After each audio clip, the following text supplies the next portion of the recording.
Good evening, my friends. So I was messing with my cord for my microphone. I was trying to get it straightened out and did not have any success with that. So I guess I'll mess with it after the show's over. It just, it got messed up big time. I forgot to take it off and stood up and walked away and just kind of pulled the computer with me, and it was something else. Good evening, everybody. Muskoka Oma, Diana 2, Little Lone Prepper, Sue Me, Utah Mike, welcome. So we are continuing on our journey with food storage for preppers. Great book, absolutely love it. Don't forget, now is the time to start thinking about getting your copy of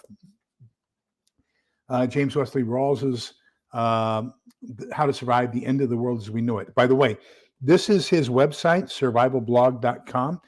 Every day, new articles. I mean, he keeps it up to date. It is probably one of the oldest and best survival websites, preparedness websites on the internet. Strongly recommend you go see it. Hello, Jack, Hill Country. Let me get up here. Hill Summit Homestead. Holly Ivans, Barrett Foley, good evening, welcome. Cats and Prepping. I think I said Diana too. I hope so. Listen to Grandma, welcome. Annie Luhu 1. Wow. Yeah, we've got to get together. I mean, you're just, 3 miles away, straight down 1431, I guess, is Liberty Hill. 3 to 5 miles, somewhere around there. So we got to get together. Have a cup of coffee or whatever. See what we're going to do to get through this together. But anyhow, love this book. I bought this book and read it August 18th, 2013. So this is 11 years old in my library, but it's a good book. I do like everything he does, basically. He does have a 3-volume fiction set, Patriots. I forget the names of them, 3 different books. But he was kind of one of the first of the fiction genre that really took a good look at, including preparedness information inside the fiction. Speaking of which, the book is finished. Fantastic book. Can't recommend it enough. Don't forget that day after tomorrow, we're having the author on. So you get to meet the author, and we'll discuss his book at the same time, Infiltrated by John Grammer. I think it's predictive in nature. He hits upon most of my biggest fears. And my biggest fear right now is the infiltration of our country by the Chinese. 80,000 unaccompanied, military age, good physical fitness, bust to the border, who have been here in the country now for 3 years. So I think, if I were to be kind of Chicken Little-ish in the sense of, what do you need to do? I think 3 things that you need to be prepared for. Number 1, grid down. If I were them, I would go for the grid. Number 2, drinking water. Make sure you have water purification and water storage. And then number 3, it would not surprise me to see what we saw happen over in the Middle East back in October. It would not surprise me to see that same kind of a thing happen here in the United States. So make sure you're prepared for that and can basically defend yourself. So, so I would say that's where you need to be. That's where you need to focus. Jack says that it's all done, and the point of no return is way behind us. That high probability, Jack, high probability. I won't say definitely yes, and I definitely won't say no. So you have a good point. I don't know if there is too much we can do to fix it. That's for certain. Okay, so let's give it a minute here or two, and then we'll get into where we are as far as week 11 of the 13 weeks on this book. Just phenomenal. I love the fact that he does give you a plan on what to do over the course of 52 weeks to get to a 10-month food supply for 2 people, 1,500 calories per person per day. Great plan. It is a little bit mundane in the sense that you aren't getting any luxuries. You're getting the bare essentials, you're getting the calories, and that's about it. So I would strongly recommend that you add to that, supplement that with other things. Any more beef stew, soups, and I would get the chunky soups that all you have to do is warm them up if you even want to do that.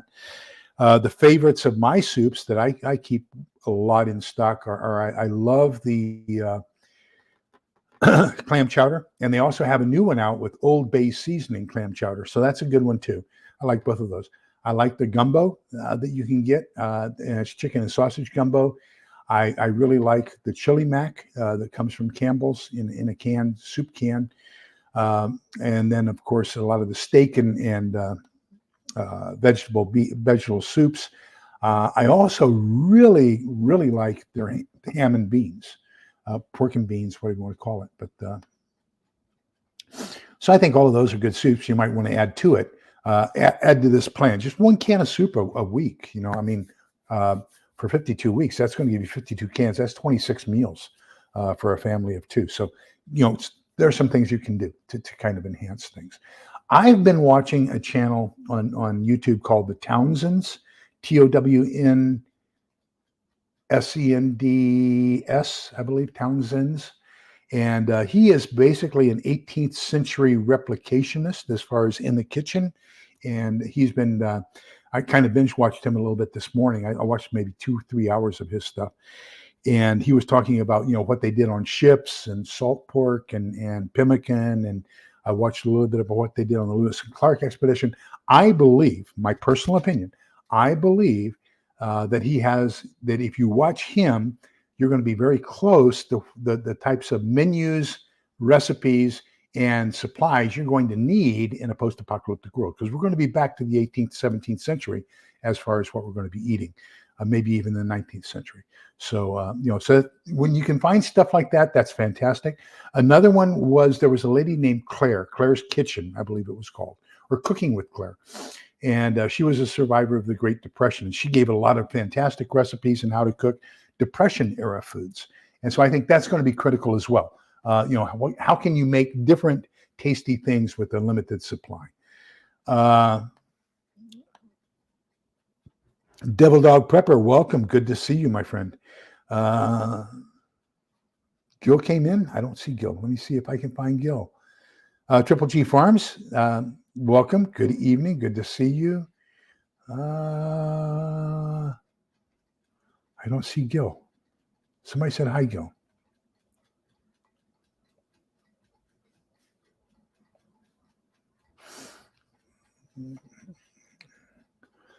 Okay, let me see what Jack says here.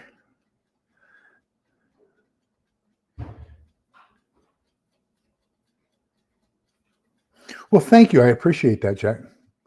Although they're going to be coming down a little bit. I mean, we are stocked out. Last week, I kind of did extra. Oh, by the way, effective today. So I put my order in yesterday because distributors were allowed to put in their orders 2 days early.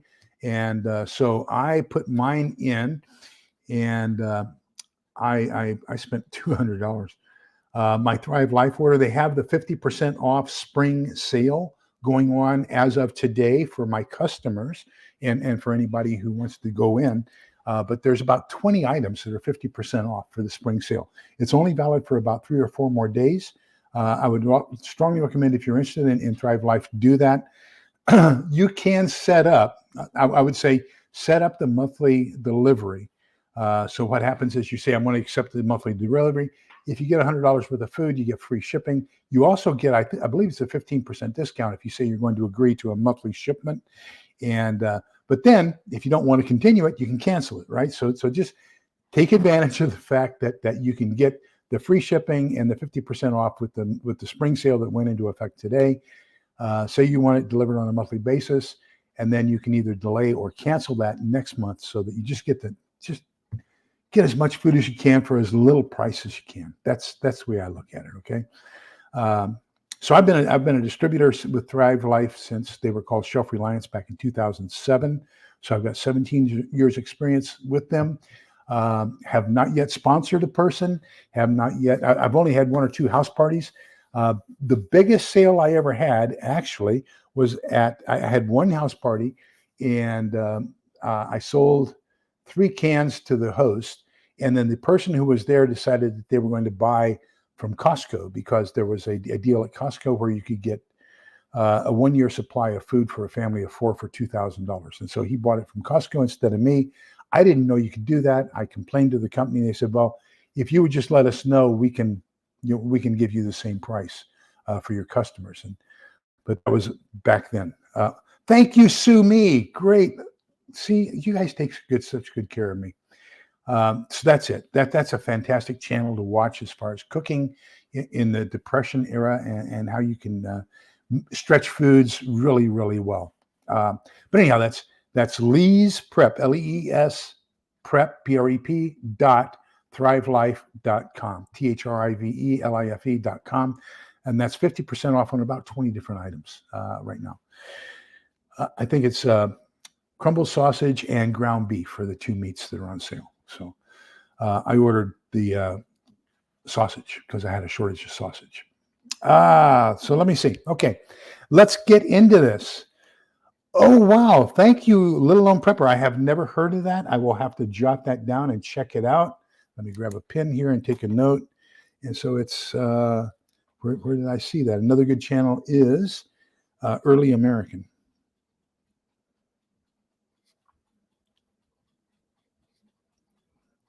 Thank you. I've got that written down. I'll check that out either today or tomorrow. Let me see if we got anything else here.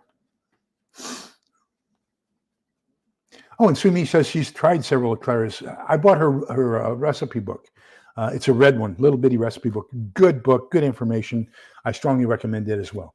Okay, so for this week, you should have acquired, in preparation for today, 5 cans of cream of chicken soup, 20 pounds of sugar, 1 bottle of 500 multivitamins, and 8 cans of tuna. Okay, let's get into the 4 things. There's actually 5. There's a bonus project. Project number 41, you're going to need a number 10, and that's a 3-pound can of coffee. A number 10 can, 4 vegetable or soup cans, 10.5-ounce cans. You're going to be making a rocket stove.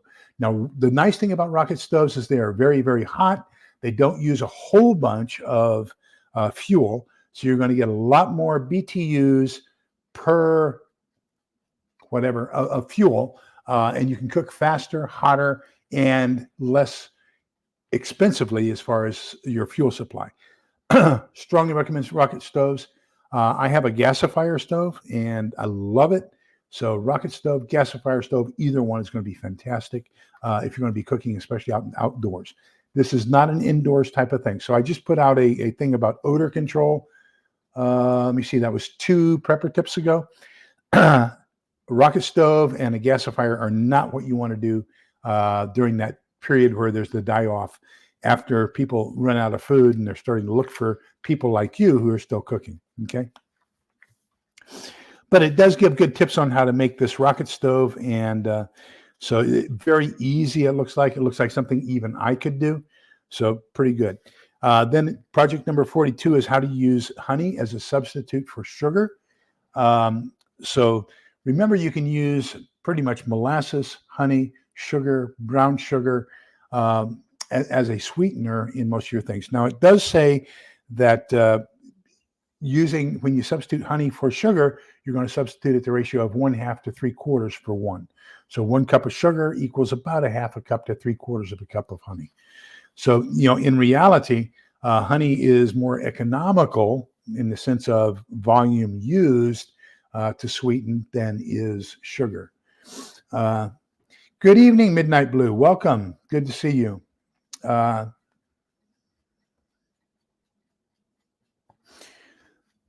me see.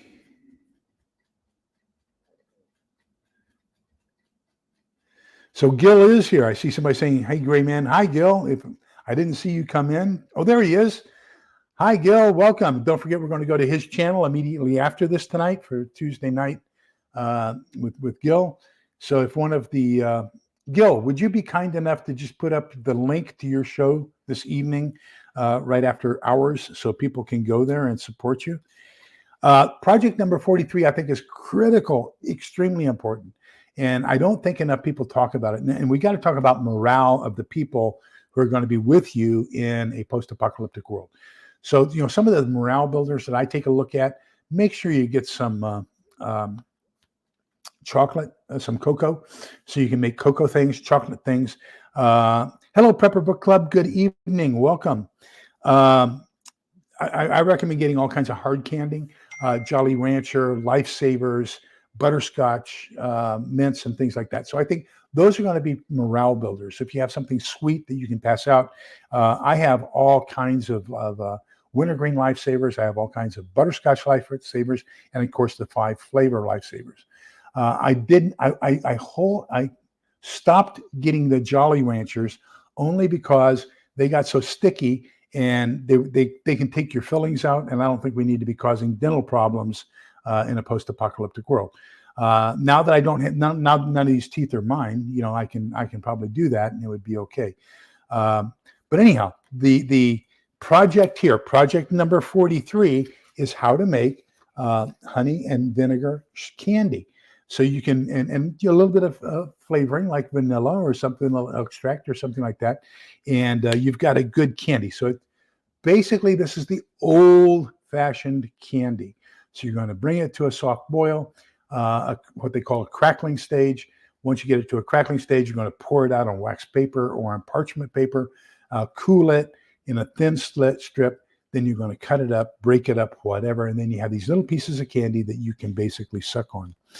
And so that's going to be your hard candy. Now, I prefer hard candy to the chocolates. I prefer the taste of chocolates, but I prefer the hard candy because you don't have to worry. When we get into an SHTF environment and we lose the grid, temperature control is going to be very, very difficult inside your home. So things such as chocolate are going to be very meltable, if that's a word. Can I create that word? But you'll have problems with storing a lot of the prepared chocolates and things like that. So that's why I have a preference towards hard candies. You are lucky, Midnight Blue. There's very few people who can say that. Okay, so Gil says tonight's show is what new skills are you learning? And here's the link. I'll leave that up for a while. Make sure, why don't you go ahead and open that link, everybody, and just have it ready on another tab. And then we can just go there as soon as this is all over. And Jack is saying, yes, MWR is which I don't know if that's the same in the Australian Army as it is in the U.S. Army, but that's morale, welfare, and recreation in the U.S. Army. So I hope that's the same thing in the Australian Army. So, and what is it? I saw Holly's talking about a kazoo. Yes, musical instruments. So I wish I could play the ukulele. I was talking with a friend. I have a friend who is a nuclear physicist. And as a matter of fact, he was at Los Alamos. That's where he retired from. And I was talking to him. And who is it from Liberty Hill? There's somebody here from Liberty Hill. And he was telling me that all the people he worked with at Los Alamos, the vast majority of them, are moving to Liberty Hill here in Texas. And so we got all these super bright nuclear physicists who are retiring to Liberty Hill, Texas. And what was I going to say? Where was I going? I forgot where I was going. And he was talking about in the movie, you don't know it unless you know it, but in the movie, Oppenheimer, there's a guy who's always seen in the movie playing on bongo drums, and that's a real character, and that he really did play on the bongo drums. The music helped him with his mathematical equations. So really strange, but yes, music, candy, coffee, hot chocolate, all those things are going to become very important. So being able to make this kind of candy out of honey and vinegar is going to be really critical for morale. And you want to have things like that to celebrate. So having some spices that can go in there as well. Honey, vanilla extract, butterscotch extract, lemon extract, those kinds of things are going to become very important. I don't know if you've noticed it or not, but recently I've been adding a package of just add water, sugar-free. It's actually Splenda or one of the other artificial sweeteners, puddings. with my weekly hauls, because I think that having things like that, a dessert, a treat, something you can come back to and say, this is pleasant, this is out of the ordinary, this is special, this is something that we can get going really well. Jello makes some cheesecakes. Basically, just add egg, and you can get whole egg powder. So add egg, oil. And of course we got oil. We've got more, Crisco, things like that we can add in that place, and water, and you've got basically a cheesecake. And there are some great things like that you need to consider having in your preps as well, because that's going to really have a positive effect on morale. Helen makes me 2 candies for Christmas every year. So she makes a peanut butter fudge. And yes, we do have plenty of peanut butter. And yes, we have plenty of Hershey's chocolate or cocoa. So we can do that. By the way, the cost of cocoa is going up. So make sure you get your plenty of that. Then she makes me peanut patties. So that's, basically the pink colored sugar confection with the peanuts stuck into it, and so she makes those for me. I don't know what happened. I apologize, but I'm itching like you would not believe. We went shopping yesterday, and somebody probably put something I'm allergic to on the handle of the shopping cart at Walmart, and my hands have been itching ever since I touched that shopping cart. And I guess I touched my face and got it on my face, but my face is breaking out, and I've got some allergies coming up. I came in contact with something I'm allergic to, so we'll see what happens. So especially in Arizona heat, yes, absolutely. I was stuck in Sky Harbor, which is the airport for Phoenix once, because number one, it's at a higher elevation. So at higher elevation, you have the air is less dense. So it takes a little bit longer on the runway for an airplane to get up into the air because of the lack of dense air, like it is down here at lower elevations. But number two, when it gets up to like 120 degrees in Sky Harbor Airport in Phoenix, the air is really thin. So it takes even longer to get off. And there have been times I was stuck at the airport in Phoenix because there was unsafe parameters, because it was so hot and at such a high elevation that they thought that the airplanes could not take off under full load, under full capacity, full passenger capacity, and do that safely. They also had where the tarmac was melting, and so the tires would get stuck in the tarmac, the asphalt portion of the runway parking lot. That's the tarmac. Let's call it that. Okay. Absolutely. I showed you that I found out where to get Necco wafers. And so I go to Tractor Supply. Tractor Supply sells Necco wafers, and that's one of my absolute favorite candies. It always has been. When I took, Allison was in the 4th or 5th grade. And so for our vacation, we took her up to Boston, and we did the Boston, Salem, Lexington, Concord, that whole Plymouth Rock, the Boston Tea Party, all those historic things. We did that in preparation for her studying U.S. history the following year.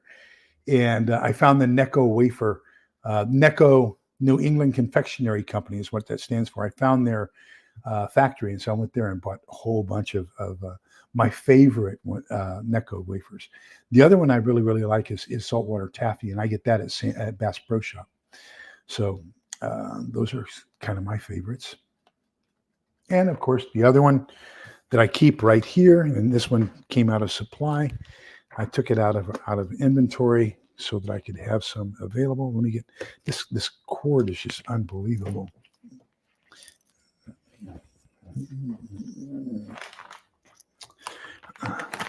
You can see I put it in my inventory in July of 23. So I should have probably pulled an older one, but I really wanted a butterscotch lifesaver. So I opened that package.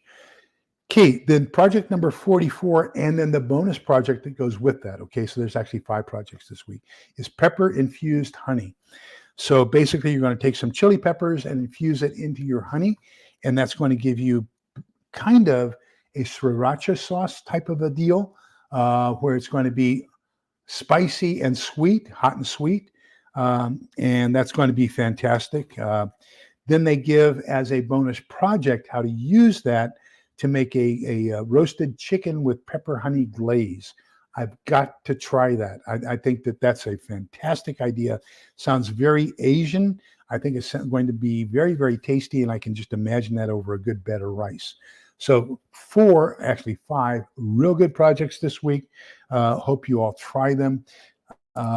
If you get the book, I think you'll really be excited with a lot of the good stuff that's in there. Let's take a look here and see where we are. Sumi brought up the kazoos, yeah, and singing, and that, you got to find things to laugh about. And so I was in here, and it's on page, my notes.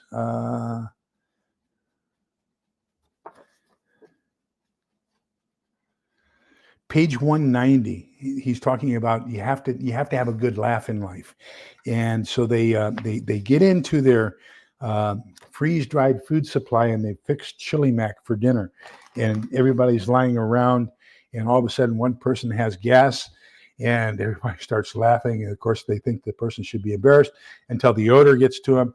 Then a second one comes, then a third one, and they're talking at fartageddon.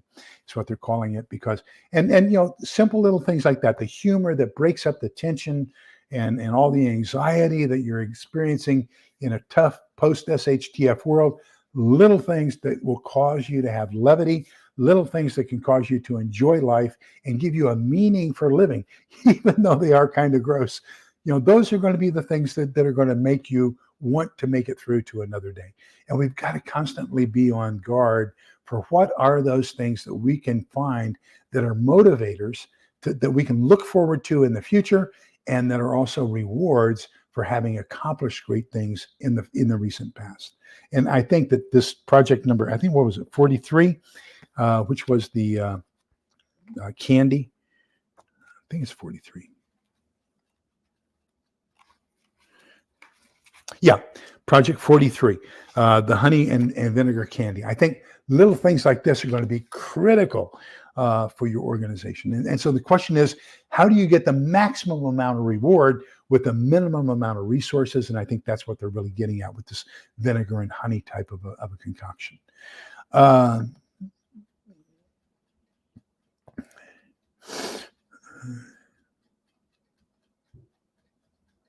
I don't know who he is. I'm sorry, Cats and Prepping. Hello, Jeannie Barnes. Welcome. Good to see you.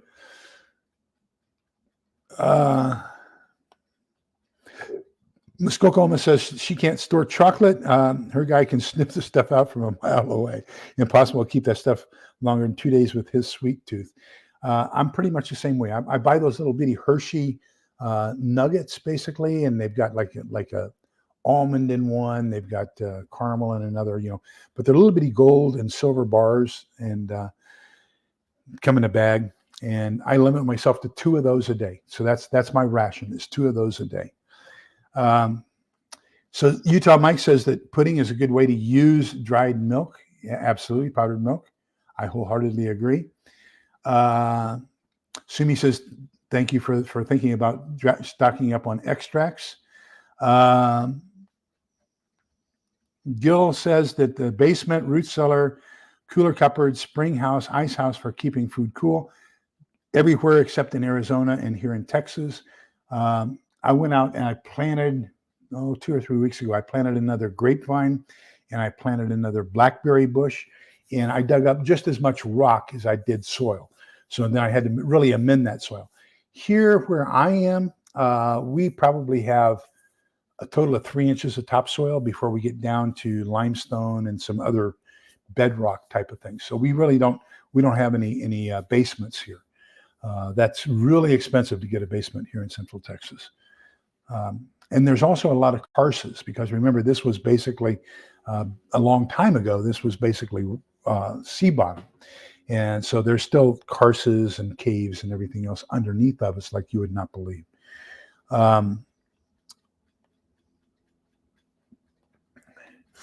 They did go down, Theoxorus. So Necco, New England Confectionery Company, actually went out of business for about 6 months, and somebody who really liked the candy bought it and re-implemented it, reinstituted it,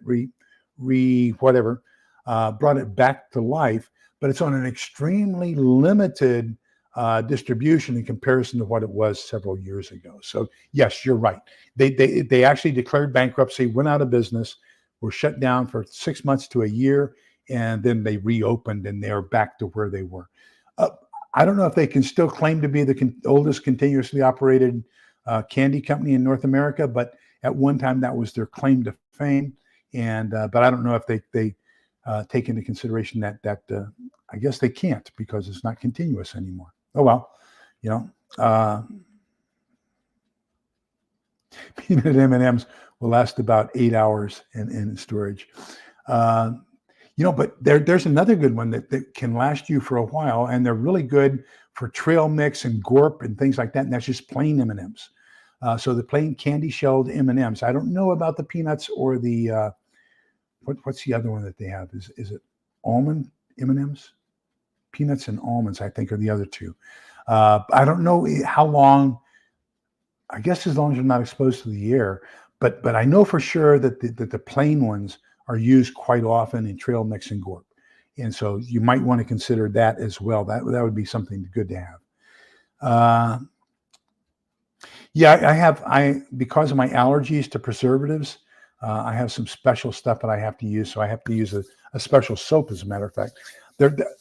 Most of the soaps that are out there use either formoterol or formaldehyde as a preservative, and I'm allergic to formaldehyde and formoterol.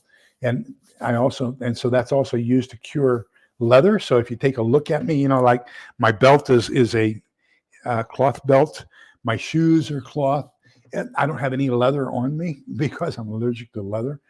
Not necessarily allergic to leather as much as allergic to the formaldehyde that's used to cure leather. So yeah, it could be somebody just had something leather on there or formaldehyde or something on there. But yeah, I have special lotions and special soaps and everything else. And I have a 3-year supply of those. So yes, the asphalt does melt in Sky Harbor. I can attest to that. So the only time I was up there other than flying was I was the SAO. And that's a survivor assistance officer.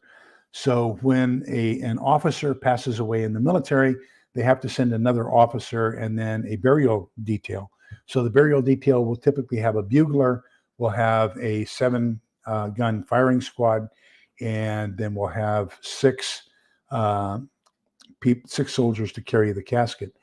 And so I was assigned to survivor assistance officer duties for a 6-month period. I was at Fort Huachuca down in Sierra Vista, and I had to do a couple funerals up in the Phoenix area. And but that about the only time that I actually went to Phoenix, other than to fly through Sky Harbor. I can believe that. Golly, yeah. Let me see. What is a Necco wafer? That is a good question. It's basically a sugar wafer. It looks like a coin, and I think it's compressed sugar, and it has different flavors. My favorite is the licorice flavor, and there's actually 2 different licorice flavors. There's a black licorice and a white licorice. I like both of those. Then they have grape. The chocolate, I don't care for the chocolate that much.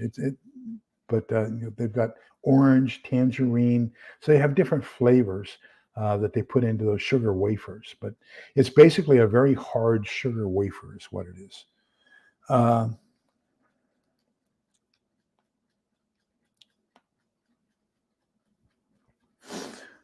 So let me see. Hot honey. I didn't. So I found out something watching the Townsends today that I did not know. So when you talk about a hot toddy, so they used to, in the olden days, in the 17th and 18th centuries, every house, when they had a fire going to cook on, they had what was called a toddy iron, Toddy iron. And so basically it was just a piece of wrought iron. It was a pole, a stick, what do you want to call it, a poker, that was about, from the looks of it, I'm going to say somewhere around between 18 and 24 inches long. And they kept one end in the coals. So it was always very hot, red hot. And then you would fix your drink. And if you wanted your drink warm, you would take the toddy iron out of the fire and dip it into your drink, and that would warm up your drink as it cooled down the toddy iron at the same time. So when you had a drink with rum, and you wanted to make a hot toddy, that was basically what you did, was you mixed your rum mixture, your grog, and your cinnamon and nutmeg and everything else. And then you pull the toddy iron out of the fire, stick it into your drink. That would warm your drink up, and then you put the toddy iron back in the fire, and you had a warm drink to drink. So that I thought that was, I never knew that. That was very interesting how that came about, that term. Yes. So the conversation hearts were also made by Neko. And as a matter of fact, I did not see anywhere this year. And I always look for those. But I think Brox. So the two people who made the conversation hearts were basically Neko and Brox. And I did not see either one out on the market this last Valentine's Day. And I looked for them, believe me. Those are some of my favorites. The other one that I really care for is Big Hunk, this big white honey-based nougat bar. And so gosh, I really like those as well. Oh, wow. So Utah Mike says that he puts hot honey on salmon when he's grilling it. That's great. Yeah, Theoxerus, and that's of all the Neko wafers, that's my least favorite.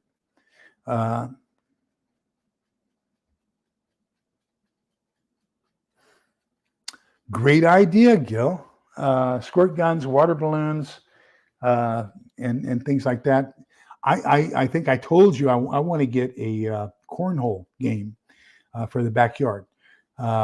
But they wanted, at Academy, they wanted $90 for it. And I'm not sure I want to spend that kind of money for a backyard game. But, little games like that you can have people come around and just relax and enjoy things.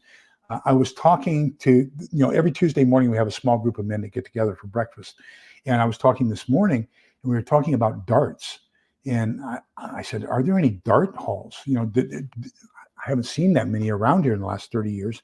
They said, yeah, you have to go to the billiards places. They have dart boards and dart tournaments and everything else. But when I was on active duty, we had dart teams and dart tournaments and like you would not believe. And so that's another one of those. If you take a look at it, most of the Olympic events, summer Olympic events, were actually based off of warrior competitions, the javelin throw, the discus throw. So all these, the shot put, was throwing a stone at the enemy. So you take a look at a lot of these different things, and they were actually some form of combat. And I can see a dart, being, the small phylum that the Romans had. That was that they had a wooden shaft with a very thin, small, bendable, probably lead spike at the end, so that once it hit, it would pierce, and then it would bend, and you couldn't pull it out. And so the idea there was that the heavy wooden handle bent down. You couldn't pull the phylum out of your shield, so you'd have to get rid of your shield because it was so heavy that you couldn't use your shield effectively. So weird stuff, but yeah. So anything like that, I think horseshoes.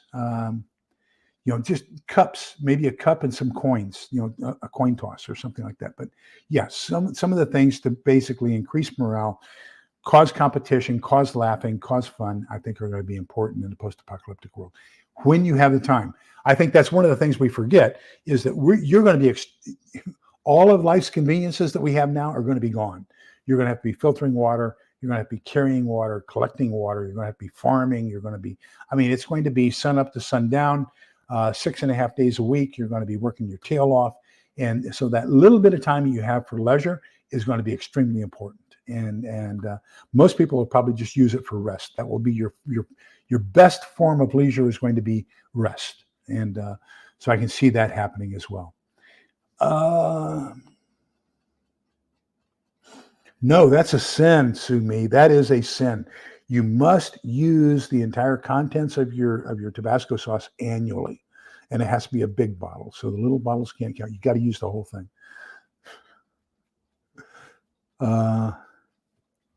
Yes, old time candies at Cracker Barrel. You're absolutely right. I have not been in a Cracker Barrel, golly, uh, since before the lockdowns. Um, I don't know. It seems like the quality went downhill as a result of the lockdowns. But I have never had old fashioned potato candy. Have no idea what you're talking about. But I'm sure we can discuss that, and you can teach me. Uh, yeah, and my favorite now is they have the jalapeno, the green, salsa verde, basically. But I buy salsa verde by the quart. So the green hot sauce is one of my favorites. I buy it by the quart. Uh,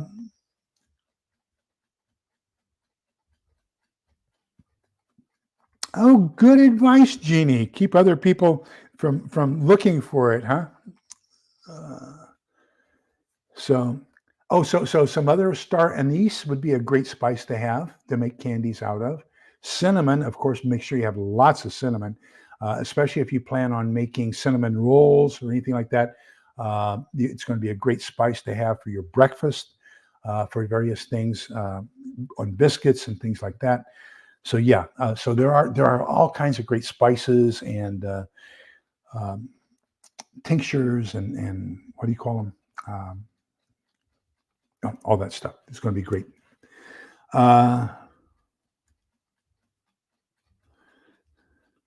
So Midnight Blue says he's in that they're in the mountains. So I'm going to assume that's probably the northeast part of the state.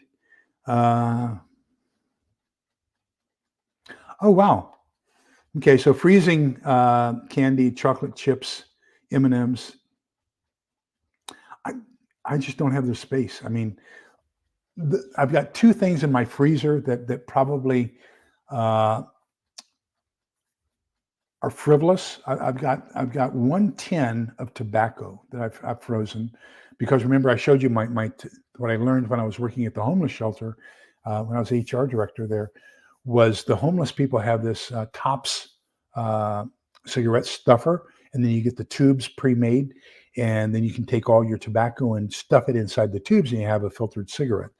So they would basically pick the butts off the street and squeeze the remnants of that tobacco into um, a Ziploc bag or into a cigar box or something like that, and they would save all that wasted, thrown away tobacco in butts on the streets, and then they would take that and stuff it into those tubes. So I said, well, I can kind of do the same thing. So I bought some Bugle tobacco and I have it in the freezer. So that's kind of frivolous. I don't know, The other thing I have frivolous in the freezer is I have some yeast, but I also have a sourdough starter kit. So I probably keeping it right now is going to be way too much of a problem. It takes about 3 to 4 days to get sourdough done. So I think by then I should have some. I can wait 3 to 4 days to make a new loaf of bread using sourdough starter.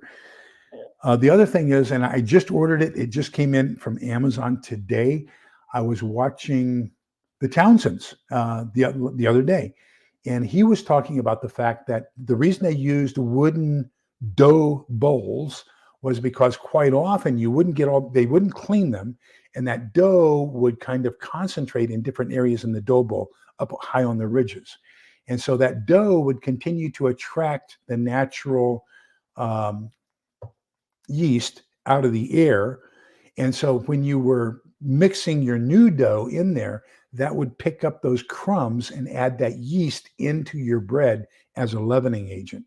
So he said, one of the things that they did in the 17th, 18th centuries was they never cleaned their dough bowls because that allowing that old dough to kind of crust and then be incorporated into your new dough added extra leavening to it, added extra yeast to it. So I ordered a wooden dough bowl today or the other day and got it today. So my mother was a worse cook than your mother, Muskokoma. We had a live-in maid and of course we were on the border. So I grew up eating nothing but native Mexican food. And my mother was a night manager at Western Union. And my dad spent most of his time overseas. He was in the military, so he would go overseas on short tours, 1 year overseas, 2 years back in the States. And then, so there were times when I did not have a parent except on weekends. And we had a maid. So that's why I speak Spanish, is because the maid spoke very little English. So my sister and I grew up speaking Spanish in the house 5 days a week, and then English 2 days a week. And so that's one of those things about being born or being raised in El Paso is it's 85% Hispanic. So, let me see. And mom couldn't cook. So I think her specialty was a piece of toast with a slice of ham, a slice of tomato, and then a slice of cheese on top of that. She put that in the oven and braised that, and that was a ham and cheese with tomato open face sandwich, and that was her specialty.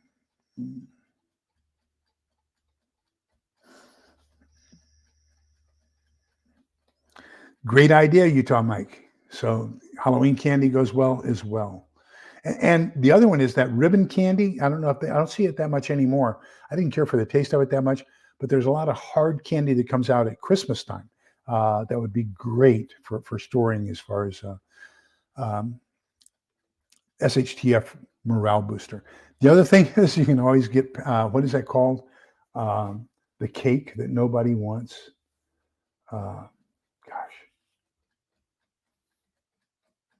I forget the name of it. Well, somebody will have it down here.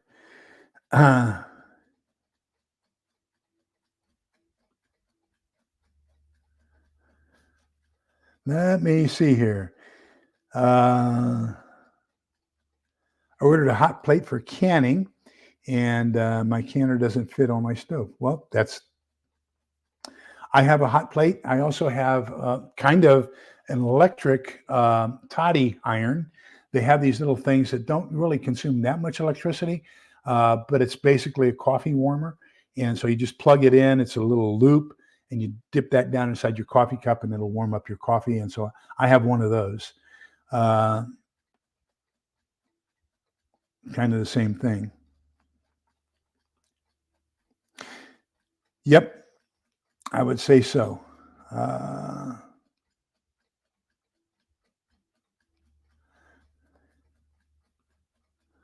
Oh, wow, you lucky thing.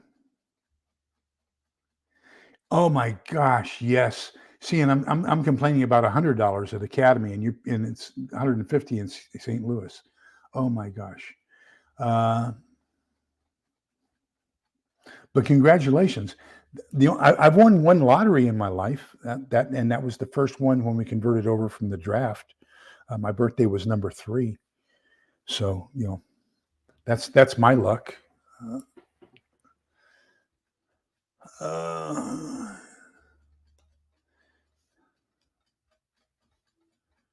Wow, everybody's getting them except for me. Golly, I'm gonna have to.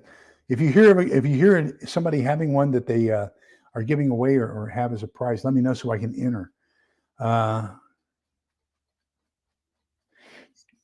Gil, you are absolutely right, and that's why we had such a high population rise up until television. They blame our decrease in population due to television, because basically the primary form of entertainment in the home was making children up until the time that we had television and radio.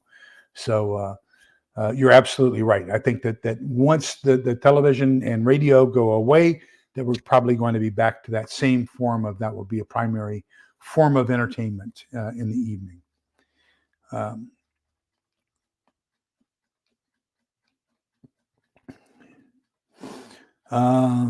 Old school cookbooks, absolutely. So I still have my Betty Crocker cookbook I bought when I first left home in the Army in 1971. I bought the Betty Crocker cookbook and still have it. Then I still have my my cooking merit badge book from Boy Scouts. I still have my Boy Scout field guide from I think it's 1947. It's a brownish cover with a Boy Scout on it, and that had some recipes in it. So, yeah, there were a lot of good cookbooks back then that I think people need to get back to. Hello, South Florida DCO. Welcome. Good evening. Good to see you. Yes, they did.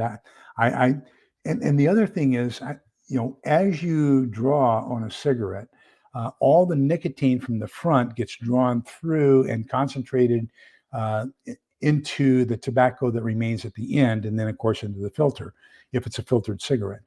So when you put that out, and then you've got maybe that last 1/5, 1/6 of a cigarette, you're going to have a very high concentration of nicotine and tars and everything else in that tobacco. So when you use that and then you concentrate all that, and then you use that to make a new cigarette, just imagine the amount of bad stuff that you're going to have flowing through that as you're smoking it. So yeah, that's something else. Okay.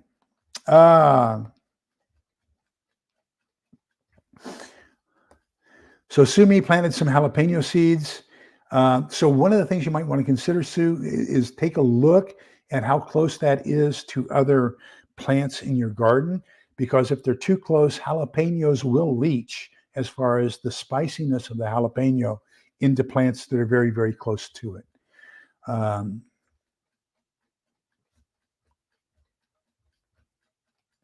Devil Dog Prepper had them stored up, but he gave up smoking, and so I quit smoking when I was still at the homeless shelter. I was on the elevator with somebody who had MRSA pneumonia, and so I had community-acquired MRSA pneumonia. And 3 weeks in ICU, you quit smoking. So, as a matter of fact, when I went into the hospital, there was a half a pack of Pall Mall Gold, which is what I smoked, and in the glove compartment of my car. And then when I got out of the hospital, I looked at it, I opened it up, didn't even want it, and I just left it in there. When I sold that car and bought this pickup, I transferred all the contents of that glove compartment into my pickup.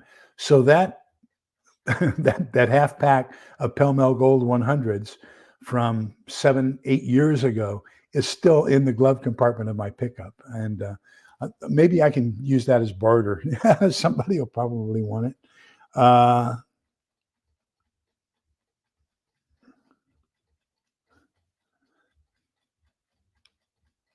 This book takes place in Payson, but Payson, Utah. So Little Known Preppers giving us a recipe for how to use powdered sugar, potato candy. Wow. And I have plenty of mashed potatoes. Potato flakes, you just add water, make mashed potatoes. I have a lot of that. So that sounds good. Thank you. Thanks for sharing that. Let's see here. Fruitcake. Thank you, Midnight Blue. You guys take good care of me. So when I have my senior moments, you help out an awful lot. Everybody, you did it. Phylloxera, Muskoka Oma, Little Known Prepper. I mean, those things, they last 150 years before they even start to smell, right? So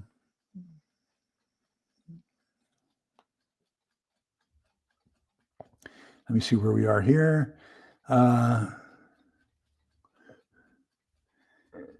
Corn cob jelly, I think, wasn't corn jelly in last week's discussion.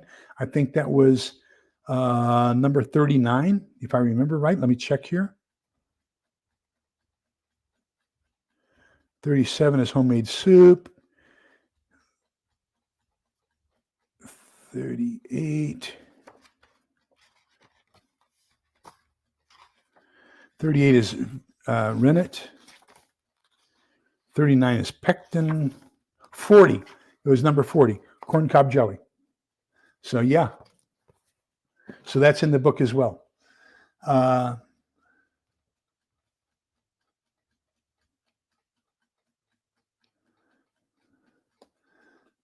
So Vivian's had some bad fruitcake. I've never had good fruitcake, to be honest with you. So I'm not a fruitcake fan. Let's put it that way. Okay, let me guys give you my notes on what I'm working for. I was, and then we'll call it quits so we can get over to Gil's. It starts in about 5 minutes.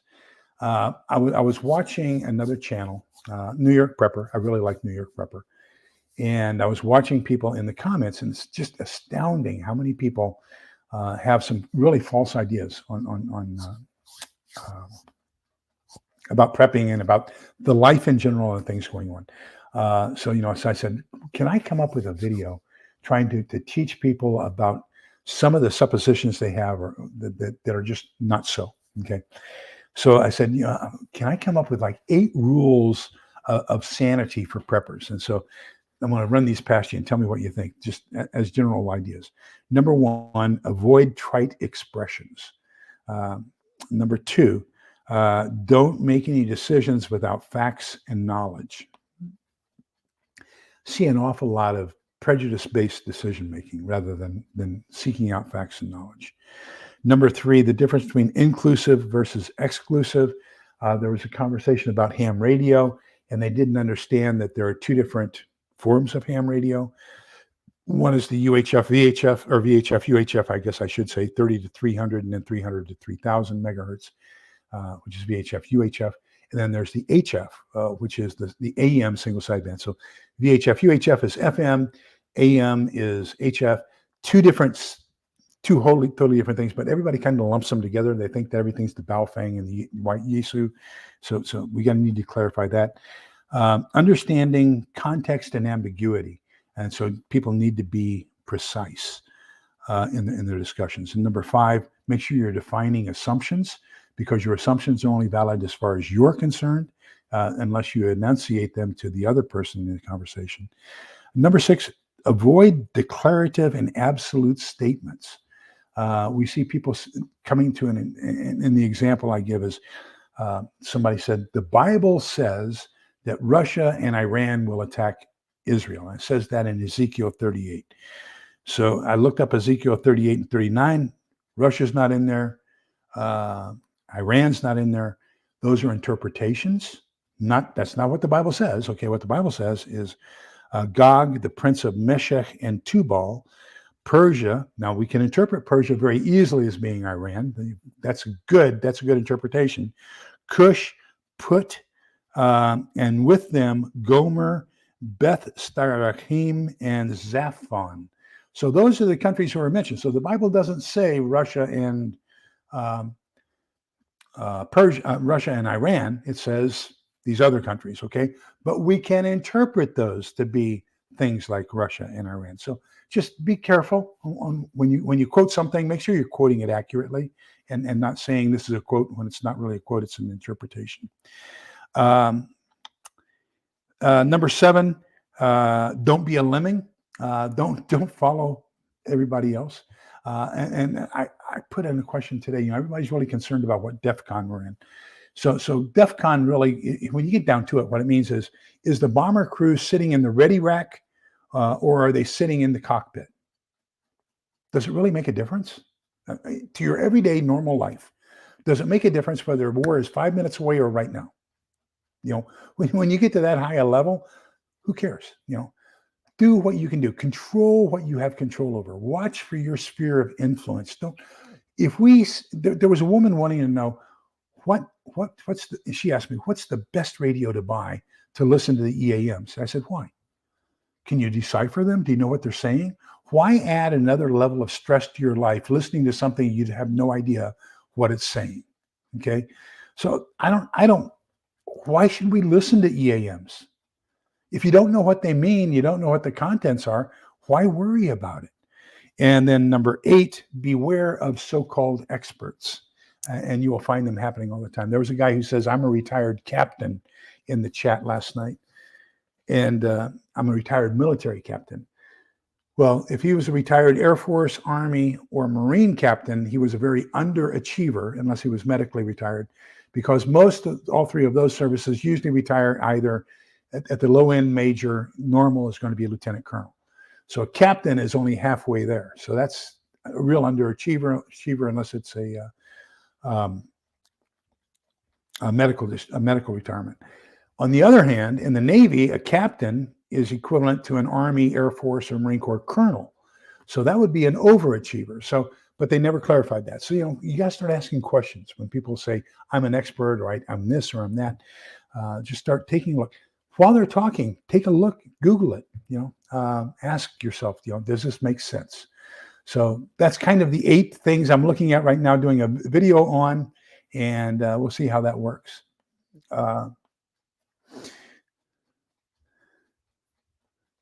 Yes, I love the banana peppers, and so I had a bottle of those in my last haul, as a matter of fact. Well, I guess you could say that I did it cold turkey, since I was on a respirator. Now, my wife did it. She took a couple Chantix and she was gone. She did it. I mean, she has a far stronger will than I have.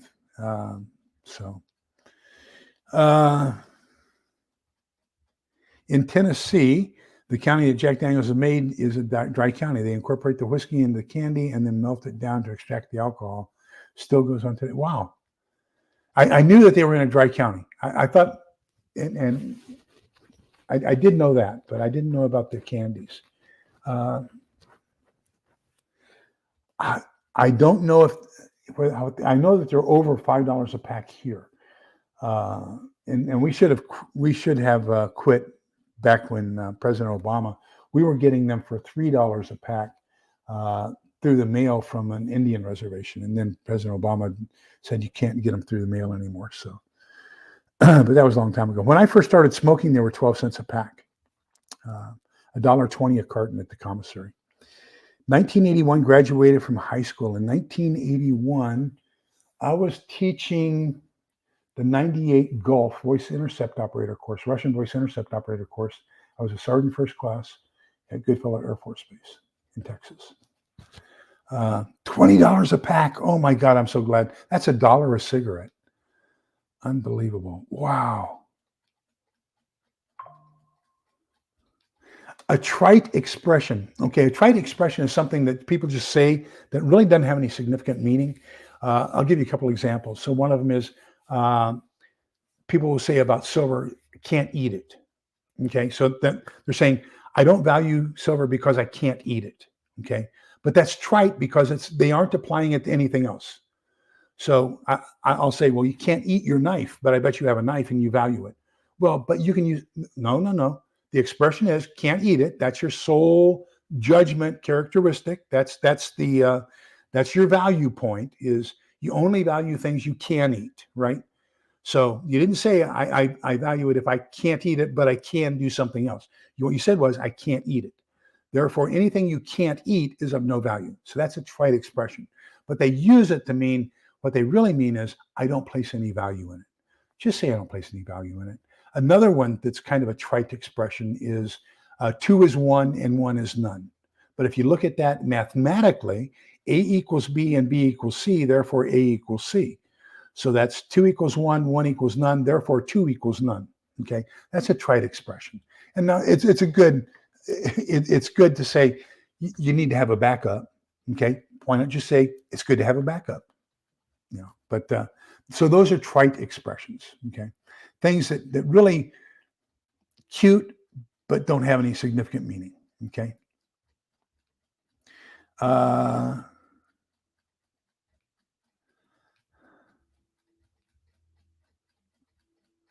So let me see.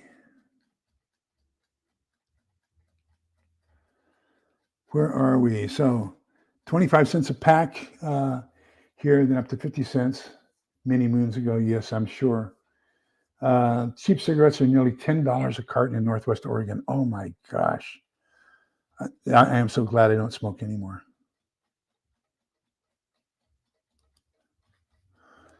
Well, and the other thing is, when I was in 6th grade, so I was 11 years old, my dad would give me a quarter.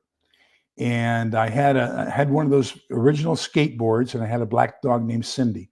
I put Cindy on the leash, and I would get on my skateboard, take that quarter that my dad gave me. Cindy would pull me down the end of the block, and there was a 7-Eleven about 2 blocks away. And when I got to the 7-Eleven, I would get Dad his pack of Pell Mells, red Pell Mells. I would get me a Coke and a candy bar. So it was 15 cents for the pack of cigarettes, 5 cents for a Coke, and 5 cents for a candy bar. And then we would head back home. And Dad let me have the 10 cents out of that quarter for Coke and candy bar for going down to the store to get his cigarettes. So here I am, 11 years old, buying a pack of cigarettes. Can't do that anymore either. Guaranteed. Okay. So with that, remember that we're all in this together so we can come out the other side together. Thank you for being here. Let me give you what we are supposed to get for next week in preparation, and then we'll head over to Gil. So in preparation for next week, you should be purchasing 50 pounds of wheat or flour, 6 pounds of macaroni or spaghetti, 20 pounds of sugar, and 5 cans of cream of mushroom soup. Okay. So remember that we're all in this together so we can come out the other side together. Please be kind, polite, respectful to each other. I'll see you over at Gil. Remember that the Lord bless you and keep you. The Lord let his face shine upon you and be gracious to you. The Lord look upon you kindly and give you peace. Meet you over at Gil's momentarily. Everybody, have a great evening. Let me see if I can't find that and put it back up here. That was way up here.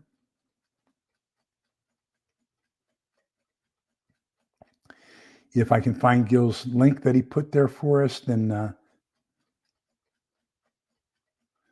everybody can go to that. And I didn't do what I told you to do, so I'm sorry for that hypocrisy. Well,